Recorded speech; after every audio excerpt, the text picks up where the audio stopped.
오늘 2월의 첫 번째 주일입니다. 사람 구원을 얻기 위해라는 제목이고요. 소제목, 부제목으로는 내가 지금 포기할 것, 붙잡을 것은 무엇인가 라는 제목입니다. 고린도전서 9장 19절부터 27절 성경입니다.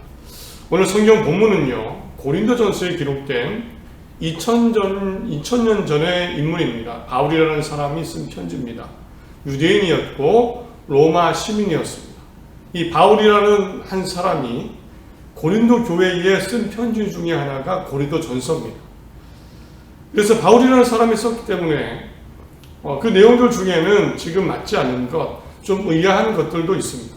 예를 들면 여자는 머리에 수건을 쓰고 예배 드려야 된다. 잘 맞지 않죠? 이게 수건이 뭔 의미가 있는가? 여자가 가르치는 것과 남자를 주관하는 것을 허락하지 않는다라는 표현도 했습니다. 성경에 이런 내용까지 있어. 성경인데 성경이 이래도 되는 거야. 이런 생각이 들 수도 있습니다. 저는 바울이 완벽하지 않죠. 사람이기 때문에 완벽하지 않은 사람 바울이 쓴 고린도전서를 사실은 하나님께서 성경으로 만들어주신 겁니다. 만드신 겁니다. 하나님이 바울이 쓴 많은 편지들도 그렇습니다. 성경이 되게 하셨습니다. 신약성경. 그래서 이런 생각이 듭니다.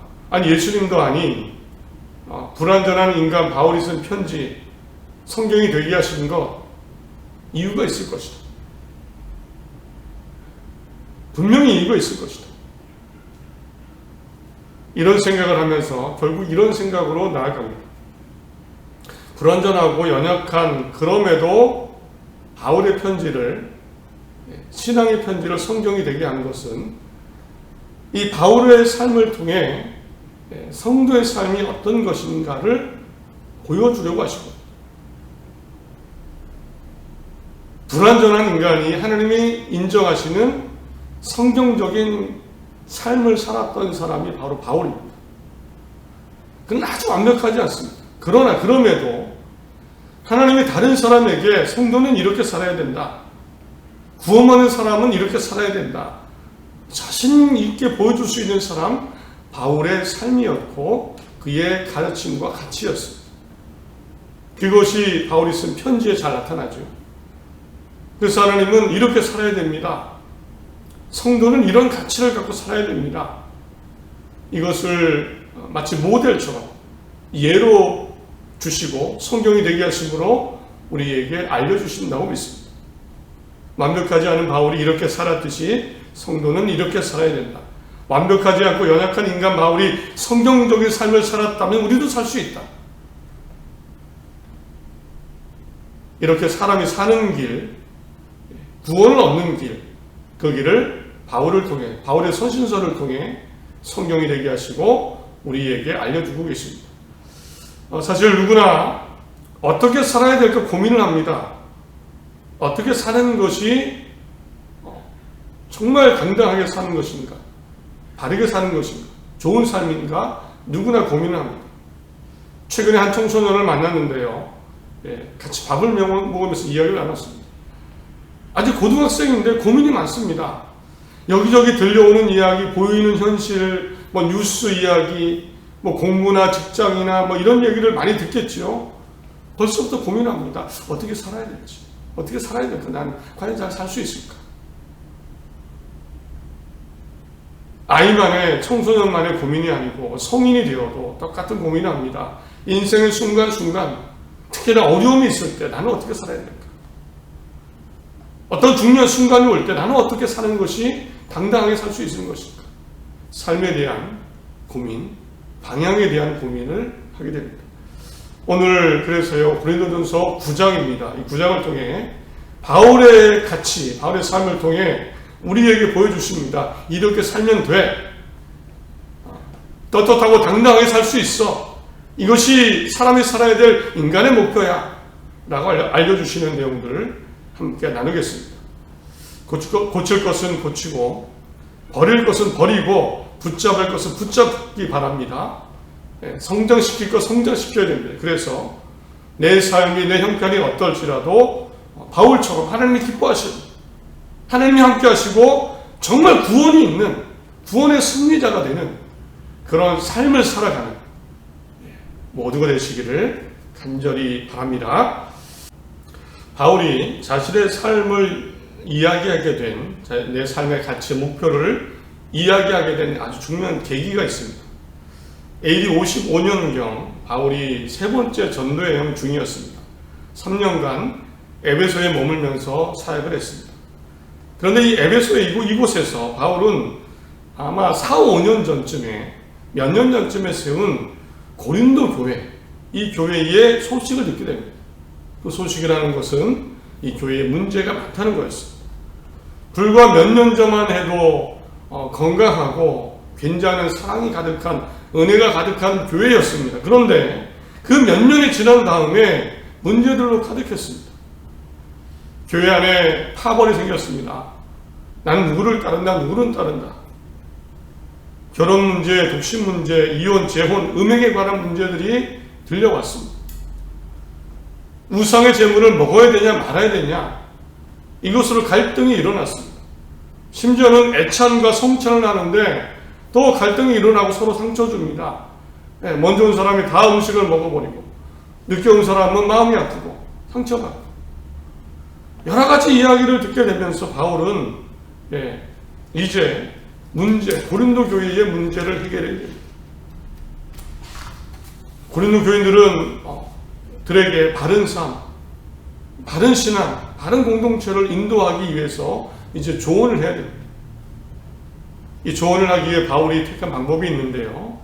바로 자신의 삶을 이야기하는 겁니다. 나처럼 살아야 됩니다. 바울 자신의 삶을 이야기하는 겁니다. 그러면 잘 살게 되고 하나님의 구원이 있고 교회는 살아날 것입니다. 오늘 9장을 보면 바울이 내가 어떻게 살았는지, 살고 있는지를 알려주는 내용들이 있습니다. 바울은 먼저 이런 얘기를 합니다. 바울은 먼저요, 내가 누릴 수 있는 자유와 많은 권리들을 포기했다는 것을 알려줍니다. 나도 당신처럼 마음대로 할 수 있습니다. 음식이나 생활이나 싸우는 것도 내 마음대로 다 할 수 있습니다. 그러나 저는 많은 것들을 포기했다고 합니다. 나는 포기했습니다. 먼저 바울은요, 내가 먹고 마실 풍족할 권리를 포기했다고 얘기합니다. 우리가 먹고 마실 권리가 없겠는가? 우상의 재물이든 먹고 싶은 것은 마음대로 내가 다 먹을 수 있지만 나는 포기했습니다. 결혼의 권리도 포기했다고 합니다. 우리가 다른 사도들과 주의 형제들과 게바와 같이 믿음의 자매된 아내를 데리고 다닐 권리가 없겠는가? 베드로를 포함하는 여러 사도들이, 예수님의 제자들이 결혼하고 아내들과 함께 사역을 했습니다. 그러나 바울은 결혼하지 않았습니다. 권리를 내려놓은 겁니다. 일하지 않고 먹을 권리입니다. 이것을 포기합니다. 다른 사도들처럼 제사장적인 대우를 받으면서 사역할 수 있지만 그렇게 하지 않습니다. 13절에 성전의 일을 하는 이들은 성전에서 나는 것을 먹으며 제단에서 섬기는 이들은 제단과 함께 나누는 것을 너희가 알지 못하느냐. 성교 여행을 다니면서 돈이 필요할 때마다 천막 일을 하면서 그 돈을 마련해서 생활비와 여비를 충당했습니다. 제사장적 권위를 가지고 그런 것들을 당연하다는 듯이 받지 않았습니다.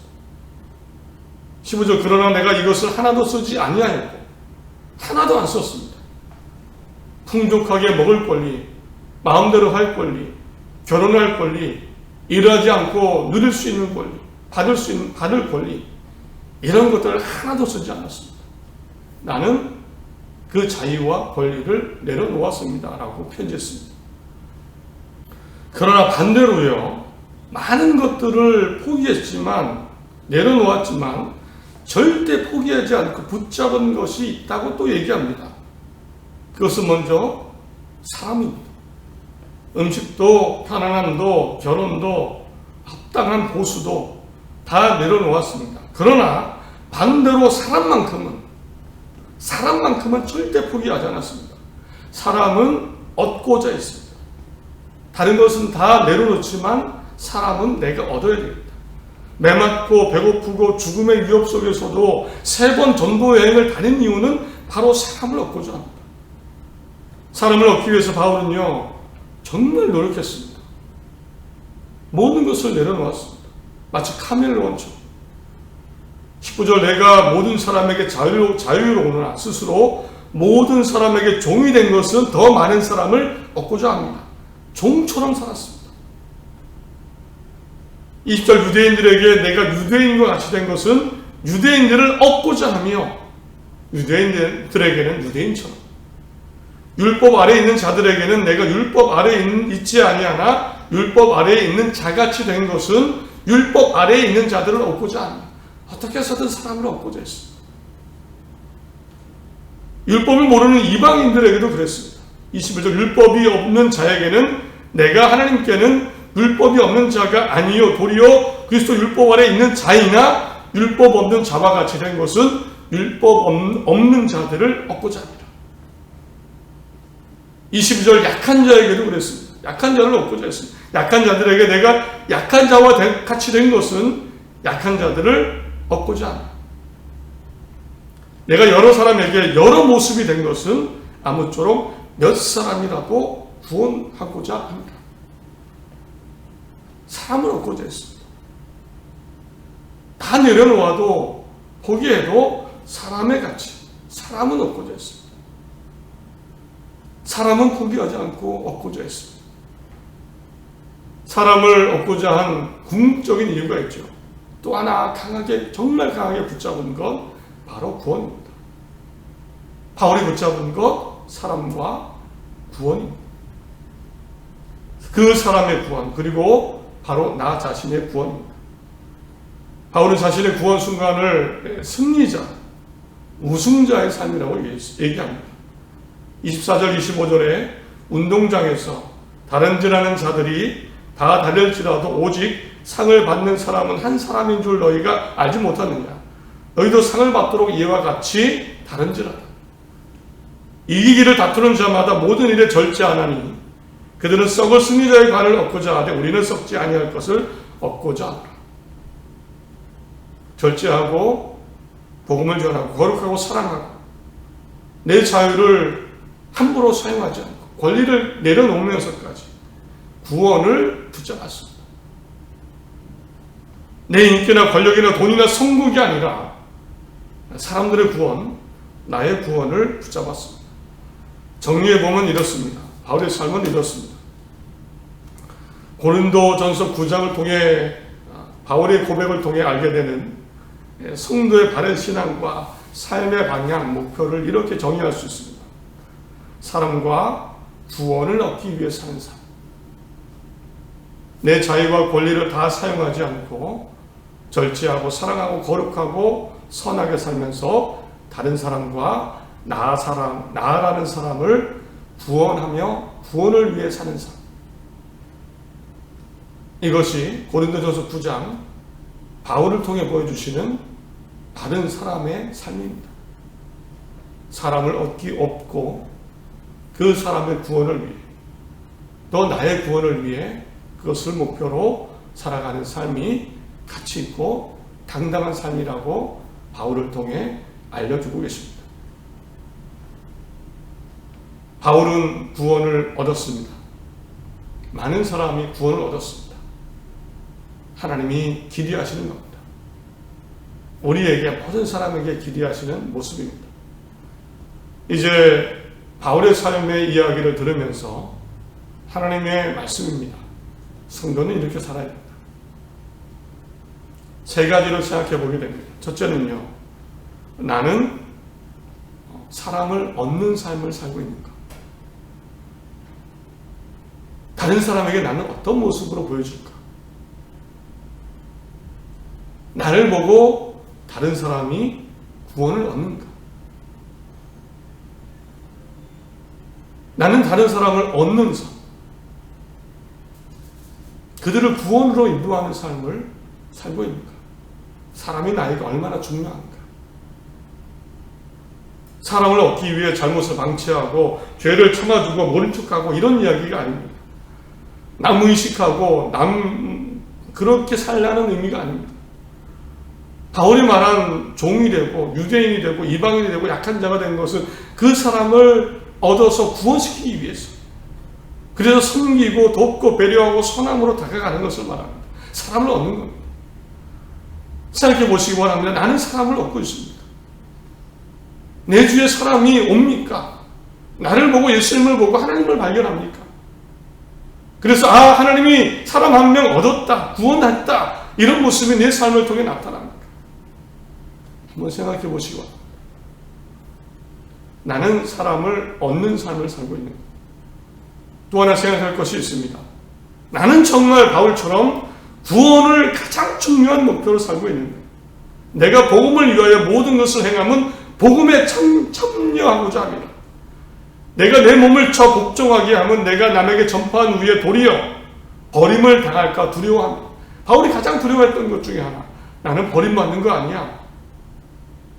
다른 사람에게 복음 전하고 그들을 구원으로 인도했는데 나는 구원이 없는 거 아닌가. 바울이 가장 신경 쓰고 붙잡은 것은 바로 구원입니다. 여러 가지 계획이 있었고 바울도 목표가 있었겠죠. 누구를 만나고 어떤 교회를 세우고 이 사람이 이랬으면 좋겠고, 그러나 그 중에 가장 귀한 것은 구원이었습니다. 사람을 얻어서 그 사람이 구원받는 것. 나라는 사람도 마지막에 갔을 때 구원을 얻는 것. 생각해 봅니다.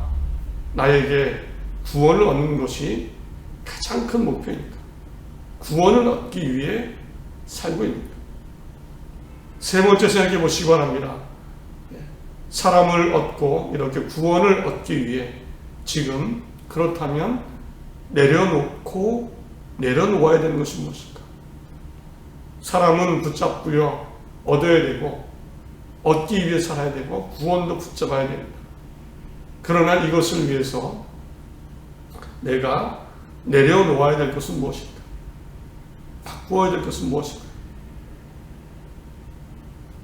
이기기를 다투는 자마다 모든 일에 절제하나니 그들은 썩을 승리자의 관을 얻고자 하되 우리는 썩지 아니할 것을 얻고자 하노라. 바울처럼 살아야 된다는 말씀 절대 아닙니다. 결혼도 안 하고 가족도 헤어지고 가난하게 살고 매맞고 죽을 위험을 감수하고 이런 이야기가 아니고요. 바울은 그런 바울의 삶을 살았지만 나라는 상황에서 나도 사람을 얻고 구원을 위해서 방해되는 생각들, 가치들, 감정들, 행동들 절제할 게 무엇일까? 욕심, 거짓, 음행, 미움, 분노. 내가 포기하고 내려놓고 해야 되는 것은 무엇인가? 내려놓고 바꾸어야 되는 것은 무엇인가? 내가 더 사랑할 것, 더 감당해야 될 것은 무엇인가? 한번 생각해 보시기 바랍니다. 말씀을 맺습니다. 하나님 보시기에 구원이 있는 삶을 우리는 살아야 됩니다. 가장 멋지고 당당한 삶입니다. 내가 사람을 얻고자 하고 내 구원을 얻고자 하고 다른 사람에게 구원을 전하고자 하고 그를 구원시키고자 하고 당당하고 멋지고 아름다운 삶입니다. 하나님이 도우실 것을 믿습니다. 물론 우리가 당장 살아야 될 삶의 현장이 있죠. 모습이 있습니다. 그것들이 크게 다가오겠지만 그러나 하나님께 맡기고 나아가는 겁니다. 하나님이 살게 하실 겁니다. 이미 우리의 필요를 알고 계십니다. 보내실 때까지 먹고 마시고 입히실 겁니다. 하나님 의지하시고 사람을 얻고 구원을 얻는 정말 하나님 안에 당당하고 하나님 인정하시는 삶을 사시기 바랍니다. 용기 내어 한 주를 시작하시고 한 주간 하나님이 함께 하실 것입니다. 하나님이 함께 하시고 도우실 것을 믿습니다.